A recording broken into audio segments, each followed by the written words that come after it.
bastante tranquilos para su edad y otros que ya los vemos que son un poco más distraídos, un poco más juguetones. ¿Cuál es la definición? Se puede definir por los niños que no logran mantener la concentración mientras están haciendo una tarea o un juego, o la concentración es muy cortita. Por ejemplo, si tienen que hacer una tarea de media hora, ellos no logran mantenerla más de 5 minutos. Tienen aumento en su actividad física. Eso quiere decir que si tienen que estar sentados mucho rato, eso los estresa demasiado. Y los vemos caminando, corriendo, moviéndose por aquí y por allá, moviendo alguna de sus extremidades, jugando con algo que estén por ahí cerca de ellos. No logran terminar las tareas que comienzan. También tienen algunas otras características. Por ejemplo, olvidan muchas cosas, no porque tengan algún déficit mental, sino que porque están pendientes de tantas cosas a la vez que suelen olvidar que el lápiz, que esto, que la chaqueta, que se les pierden algunos utensilios. Entonces eso lo podemos ver desde muy pequeños. Diagnóstico como tal lo podemos hacer ya casi al entrar al área escolar. Ya. Pero lo podemos sospechar desde mucho antes. De mucho antes ya. Sí, porque generalmente uno empieza a notarlo cuando empieza a ver las comparaciones con el grupo, o sea, en la escuela, en el jardín, que uno ve ciertos patrones en los niños y ven a este niño que está mucho más sobresaltado o que está como en otra, que siempre parecían estar ocupados, como que algo lo estuviera ocupados. A veces les estás hablando y es como que estuvieran perdidos en el tiempo-espacio porque tienen la mente ocupada en otra cosa. Y bueno, igual entender que es un poco complicado el diagnóstico, en el sentido de que estamos hablando de niños. Se espera que los niños no estén una hora sentados en la clase prestando atención tranquilos. Es característico de los niños querer hacer cosas, salir, correr. Oye, pero yo creo que hay muchas personas que nos están viendo y tienen hijos hiperkinéticos, o un sobrino, o el hijo del vecino. Y aquí entramos en algo que yo creo que muchos se deben preguntar. Gritarle a esos chiquillos o el palmazo en el poto, ¿es permitido o no es permitido? A ver, como a todos los niños, hay que ponerle reglas y hay que ponerle los límites, porque los niños están en formación. O sea, si tenemos un niño que se nos está saliendo de la norma, ya sea hiperkinético o no, tenemos que ponerle las reglas.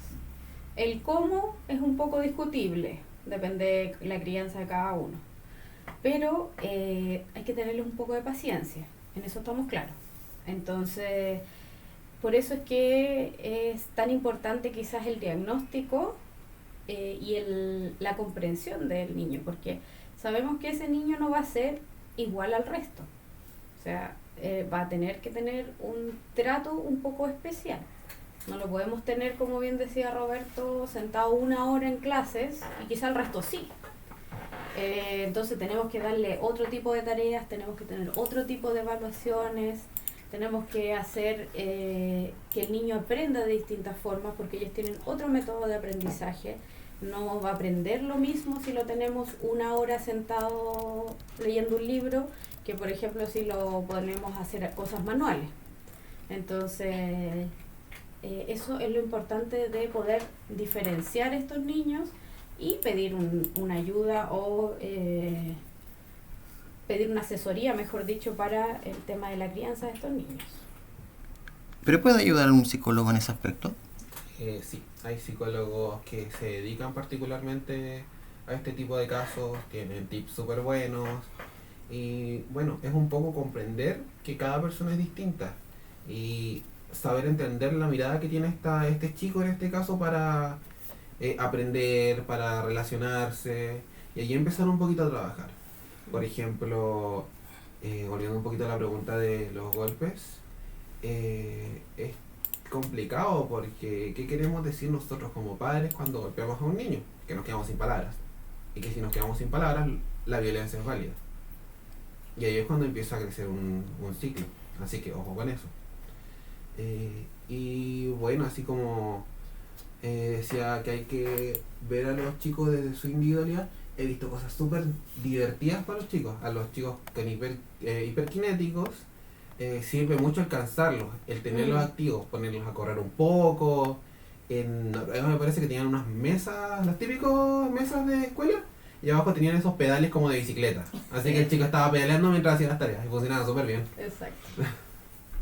Sí, es verdad. Porque los niños necesitan, mientras tienen su mente activa, necesitan tener otras partes de su cuerpo activas. Entonces el tema de estar moviendo el pie todo el rato, o estar columpiándose sobre la silla, o el estar jugando con el lapicito o con algo en las manos, ellos necesitan estar concentrados en varias cosas. Pero el que necesita más un psicólogo es el niño o los padres. Depende. Por. Bueno, al niño va más a un tema adaptativo, ver cómo podemos insertarlo de mejor manera para que aprenda, para que cumpla las exigencias que tiene. Pero el tema de los padres muchas veces se deja de lado en pos de los niños, y pasa con muchas cosas. Los cuidadores en general tienen además de una responsabilidad, también tienen un agotamiento, muchas veces sentimientos que no se dicen por tratar de aparentar normalidad o mostrar una fachada de que están siempre bien ante los hijos. Exacto. Y eso igual es desgastante a veces. Sí. Y pasamos al área del medicarlo. Yo soy un enemigo de la medicina en ese aspecto. Porque, bueno, obviamente no tengo la experiencia ni nada como ustedes, porque ustedes son los expertos en este tema, pero de mi punto de vista, creo estar equivocado en que quizás siento que es como la depresión, simplemente te pausa, te tiene así como calmado, pero no logra un avance mayor. Y bueno, yo creo que muchas personas piensan de esa manera. ¿Qué efectos hace el medicamento en sí para los niños? Bueno, y todo hiperkinético, porque yo creo que debe ser unos medicamentos similares. Exacto, de hecho, eso como comenzamos a hablar, la hiperquinesis y el trastorno de déficit atencional comienza en la niñez, a veces para en la adolescencia, pero muchos adultos continúan con este trastorno. Entonces muchos adultos de hecho tienen que seguir tratándose. El tema de la medicación es un tema que, al igual que en todas las enfermedades, se evalúa caso a caso. ¿Por qué? Porque esto es dependiendo, a ver, grado suena como distinto, pero dependiendo del tipo de paciente. Hay algunos niños que simplemente son incapaces de mantenerse en una clase o mantenerse concentrados por 5 o 10 minutos. Entonces esos niños tenemos que medicarlos. Y aparte que ellos no logran la concentración simplemente si es que no están medicados. Lo que hace el medicamento es específicamente eso, es bajarle un poco las revoluciones, pero no es el tema de que los vaya como a neutralizar o les vaya a cambiar el estado de ánimo. No es como el antidepresivo. No es un antidepresivo, no, es un modulador neuronal. Entonces lo que hace es... Bajamos las revoluciones. Exacto, y los concentra en una sola cosa, ¿ya? Porque estos niños tienen este problema que no logran concentrarse en una sola cosa. ¿Por qué? Porque ellos están pendientes de muchas cosas. Entonces gastan mucha energía en todas estas cosas, se cansan mucho más y no se logran enfocar. Entonces lo que hace este medicamento es a unificar todo eso para que logre enfocarse y logre rendir como necesita. De hecho, el cansancio que tienen estos niños y estas personas en general es bastante más que el cansancio que puede tener una persona común y silvestre o sin este trastorno. Oye, pero tengo una duda, cuando yo hago tratamiento con medicamentos y con, ¿cómo se llama?, el psicólogo y todo un equipo, ¿tiene cura? ¿O vivo con ello para siempre? Esto, como te decía, este trastorno depende del tipo de paciente. Hay algunos que ceden y que pasan durante la adolescencia, durante la niñez principalmente, y hay otros que permanecen con la adultez. Pero en lo otro que tengo la duda, los chicos cuando tienen que ser medicados, ¿Esa es especialidad de psiquiatría o lo puede ver un médico general? Normalmente los ven los neurólogos, también los ven los médicos generales, pero normalmente los ven los neurólogos. Entonces, si O acude a ti, neuroinfantil. entonces, si acude a ti un padre o una madre que lleva a su hijo con ello, entonces tú derivarías a neurología específicamente. Principalmente sí, si es muy severo, si no igual uno puede intentar algunos tratamientos previos. Ujú.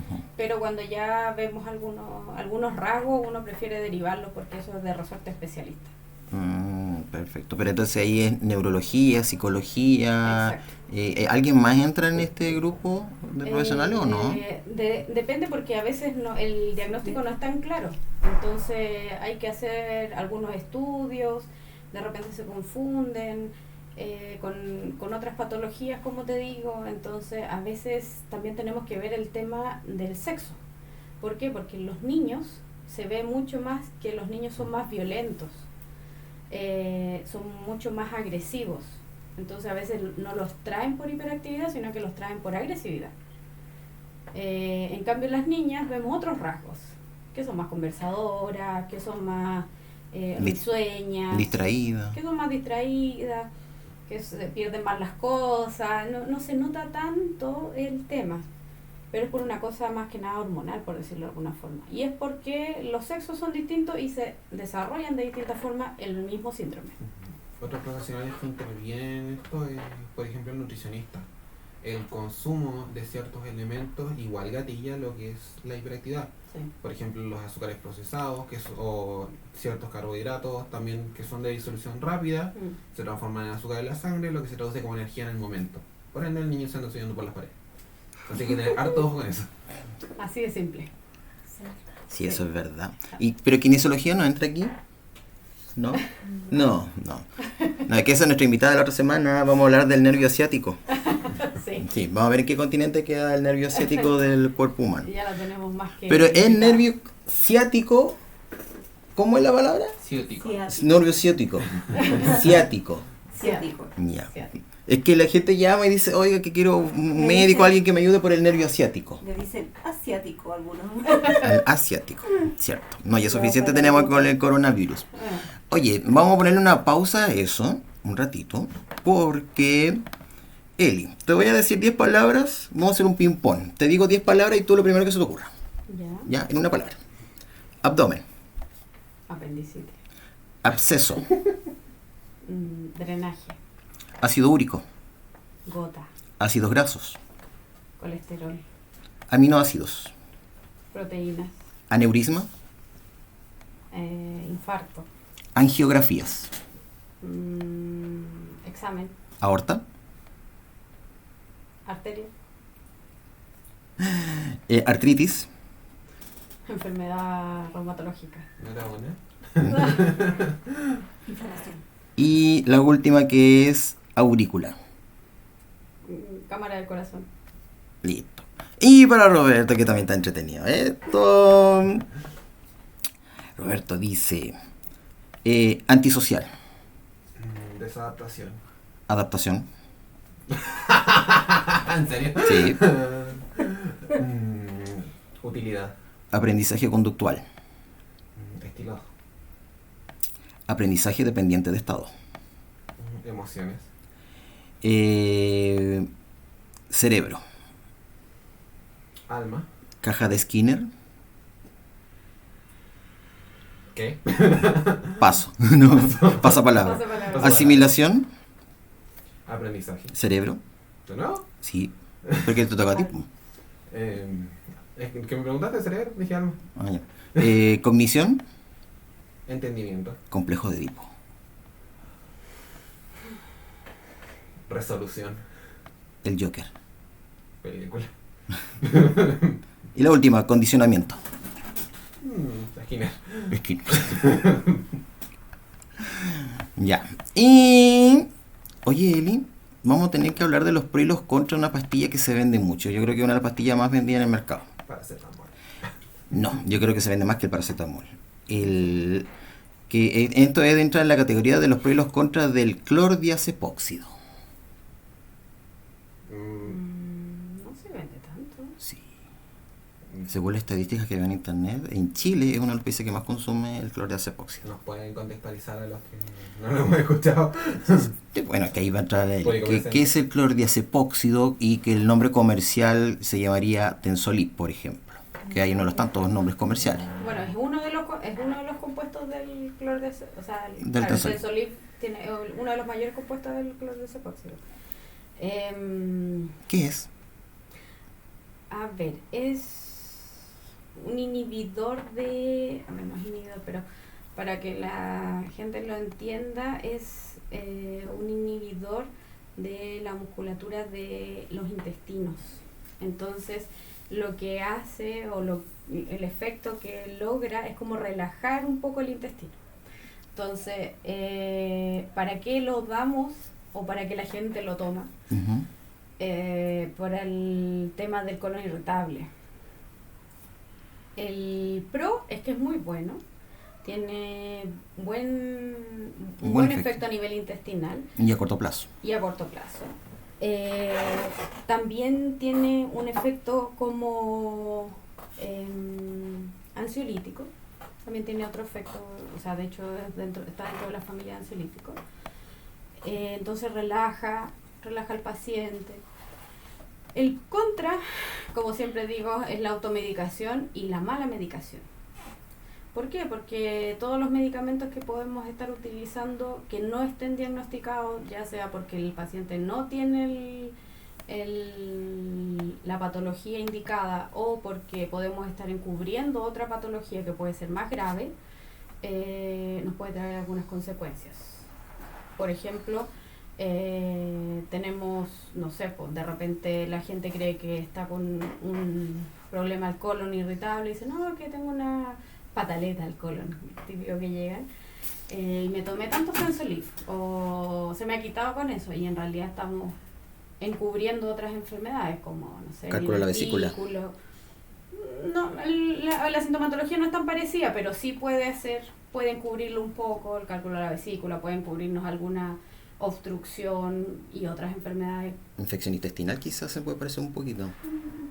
Varias cosas que hay en el abdomen, que es una gran cantidad de enfermedades que podemos tener ahí, y esto como relaja un poco esa musculatura, podría estarnos jugando una mala pasada. Podría incluso retrasarnos un diagnóstico que podría ser de urgencia. No siempre, pero en ese caso podría ser incluso hasta peligroso. Este tiene la estrellita verde que dice sujeto a control de psicotrópico. ¿Por qué está dentro de ese dentro de esa etiqueta de psicotrópico? Como te decía, está dentro de la línea de los ansiolíticos. Ansiolíticos. Sí.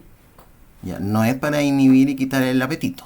No, No. pero es que actúa a nivel de unas ciertas células que están a nivel del sistema nervioso. Entonces, todos esos medicamentos tienen esta como restricción. Pero en este caso entonces cuando se lo entreguen al paciente y le receten el Tensolip, entonces puede ir con confianza y comprarlo porque va a ser efectivo.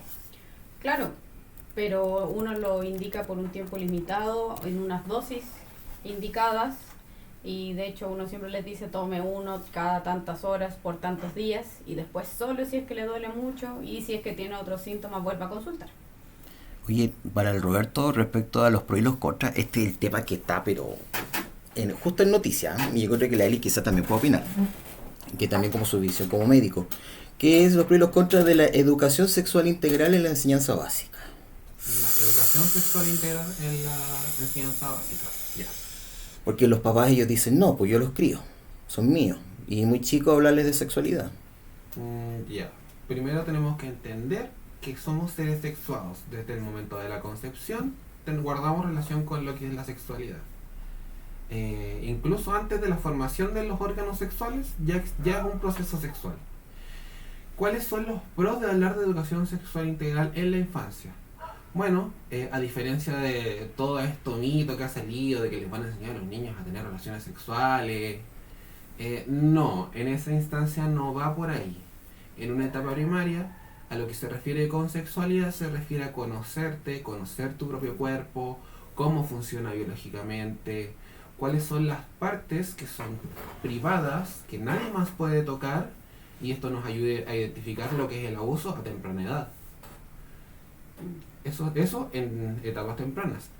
Ya cuando son más grandes hay otros beneficios, pero la pregunta era por la infancia. Lo básico. Lo básico. Los contras. Los contras vienen cuando no se entiende bien la temática a tratar y empiezan a hacer el prejuicio sobre lo que se va a hablar, si le van a hablar de sexo, si el niño va a sentir un tema de trauma o algo así. Bueno, no es que vaya a ser un suceso traumático porque no se parte hablando de sexualidad, de sexo propiamente tal, del tema reproductivo o el tema del placer también, sino que se parte hablando de identidad, de ahí parte todo. Uno parte hablando, por ejemplo, de los gustos, que cada uno tiene sus gustos, a algunos les gusta el helado de chocolate, otros de vainilla, otros los dos, y es una cuestión de gusto. Y ahí empezamos a flexibilizar un poquito lo que es la mente, ya no es un pensamiento tan rígido. Pero y cuando esto los papás reclaman de respecto a la ideología de género que se los quieren obligar a enseñarle eso a los niños, ¿qué tiene de en contra o a favor eso? ¿O eso es un tema netamente que se habla en la enseñanza media, que no es para, que no está dentro de estos estudios que se vayan a implementar en la básica, sino que para los chicos de enseñanza media? Ya, mira, el tema del género, entendiéndose que es una construcción social, porque el género está determinado en gran medida por qué definimos por femenino y qué definimos por masculino. A través del tiempo iba cambiando. El de azul para niño, el rosado para niña, anterior a la Segunda Guerra me parece que era al revés, las tareas que son para niño o para niña, una flexibilización más adelante se ha visto con tareas de la casa, juguetes, pero más que nada entendiendo que es una construcción social, o sea, y entendiendo que la sociedad también cambia a través del tiempo y hay una readaptación, vamos dando paso a nuevas significaciones. No es un tema de que nazcamos con un género o no, nacemos con un sexo, que es las características biológicas, pero la construcción del género va de la mano de la identidad, y la identidad es una construcción constante a través del tiempo, sobre todo en el proceso madurativo hasta los 18-21 años. Pero tiene un en contra el hecho de que no incluyan a los papás en este tema de implementar la educación sexual integral. Depende. Uno como papá busca lo que considera que es mejor para su hijo, pero el tema de identidad no es de los padres completamente. Si bien tomamos cosas de los padres, pero la identidad siempre es personal. Y eso es lo que no logran entender. Claro, los padres pueden querer enseñar muchas cosas y está bien, porque viene del cariño y de tratar de proteger al chico, a la chica, al chique, de lo que se vendrá después, pero también entender que hay un límite, hay un día que los padres no vamos a estar y qué va a pasar ese día si no le hemos enseñado ciertas cosas. Ese es el problema de no enseñar o de bloquear ciertas cosas, o cuando el chico se encuentra por primera vez con algo de esta índole y no lo entiende. Mira. Pero en relación a este tema, porque el próximo capítulo vamos a hablar de educación sexual, pues, erotismo, orgasmo, disfunciones. No vamos a hablar del nervio asiático. Oye, sí. No, pero que eso es porque va a ser una parte especial, porque ella es nuestra invitada, pero vamos a hablar del tema de ustedes dos, es ese. Y de ella va a hablar del nervio asiático. Sí, pues. Porque Roberto va a ser nuestro modelo. Tenemos que hablar sobre la parte de trauma. Pero podríamos entonces programarlo. Entonces hablamos de kinesiología el otro Sí. capítulo y la siguiente hablamos de todo el tema de orgasmo, líbido, disfunciones, erotismo, el Viagra. ¿Con cuántos Viagra una persona se puede morir? Depende de la enfermedad que tenga. De hecho, hipertensión, te toma un Viagra, listo, nos fuimos. O sea, y técnicamente se fue. Vino y se fue. Mire, se fue. Entonces, hay que estudiar ese tema y lo vamos a hablar, pues. Entonces ya tenemos programado 2 fechas. Estamos buenísimos. Entonces, ¿estamos listos con el nervio asiático o no? ¿No? Es tímida, oye. Está más tímida que la DUA. A todo esto la DUA, por ahí anda el rostro corporativo. En todo caso, oye, vamos a hacer unos rostros corporativos de peluche para que la gente participe y se puedan llevar una DUA de peluche. Una duda de peluche. Oye, Exacto. pero La invalidez. hasta el momento la gente sabrá quién es la duda. Ya la han visto. Sí, la han visto, pero no por nombre. Bueno, sí, la duda es nuestro gatito que anda dando vueltas por ahí de repente. Cada Sí. cierto tiempo aparece. Y cuando Cada ustedes, tiempo sí, tiempo. pues, ustedes escuchan que algo se cae, así, no es un fantasma que anden penando, no es la duda. Y es la que sale en las fotos de la doctora Eli, ahí está. Ahí está. Entonces, pero de verdad vamos a hablar entonces de traumatología, el nervio ciático, el lumbago, ¿son lo mismo o no son lo mismo? No son lo mismo, están muy relacionados. Sí. Y el desgaste del disco, Todo eso y lo vamos a hizo hablar. una mala fuerza. El aire. Me dio aire, ¿verdad? Me dio aire. ¿Cómo se llama? ¿El componedor de hueso existe? ¿O era como el antepasado del kinesiólogo? Vamos a dejarlo en la duda. En la Sí, duda. para la próxima semana. Para la otra lo vamos a semana. Oh, vamos a hacer un cambucho acá. responder. Exacto. ¿Para el vamos a aire? leer muestras médicas de cambucho. Vamos a hacer muestras médicas, vamos a hacer cambucho. La guirasacha también. Vamos a enseñar cómo se ocupa y se implementa la guirasacha y el mentolatum.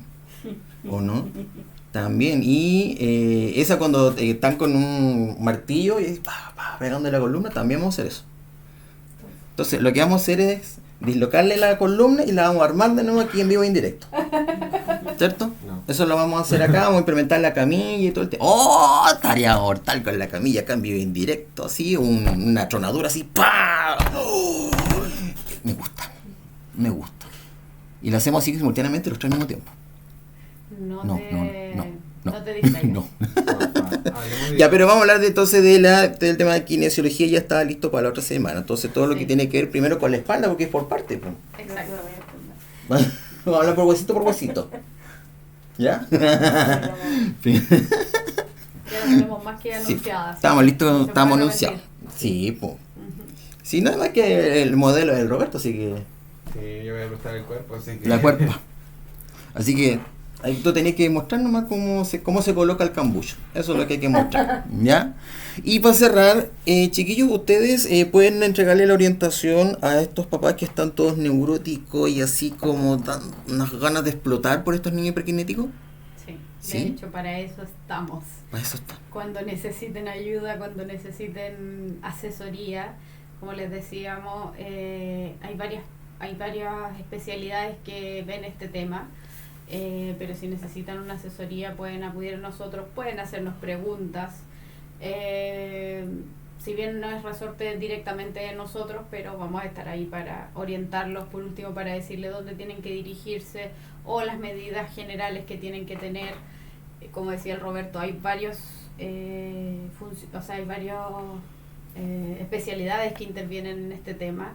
Entonces de repente los papás, sobre todo si es el primer hijo o si es el primer sobrino, nieto que tiene esta patología o este trastorno, se ven como súper agobiados, dicen no sé, o a veces le sale el quinto y es como no, si todos mis hijos eran tranquilitos y ahora no sé qué hacer con este. Pidan ayuda. Exacto. Y para finalizar, quedan poquitas horas disponibles durante noviembre para el plan de baja de peso. Sí. Quedan muy poquitas horas, están los dos trabajando ahí, temas de ansiedad y todos esos puntos relacionados al plan de obesidad para que la gente agende a través de tu mismo perfil en Instagram. Exacto. Entonces escriben allí, agendan y reservamos y vamos a poder ayudarlos con el plan de baja de peso. Sí. Entonces eso está garantizado, si no les devolvemos sus kilos. Así es. Así es, ya saben, garantizado. ¿Ya? Así que entonces ahí tienen que escribir y nos vemos entonces La próxima una semana con el nuestra kinesióloga, nuestra componedora de hueso. Así es. Así es, nos vemos entonces. Chau, chau. Chau. Y ella, te imaginas, ponle así, cambia la pantalla. Así es. Oh, tú ya tenés que traerte la camilla.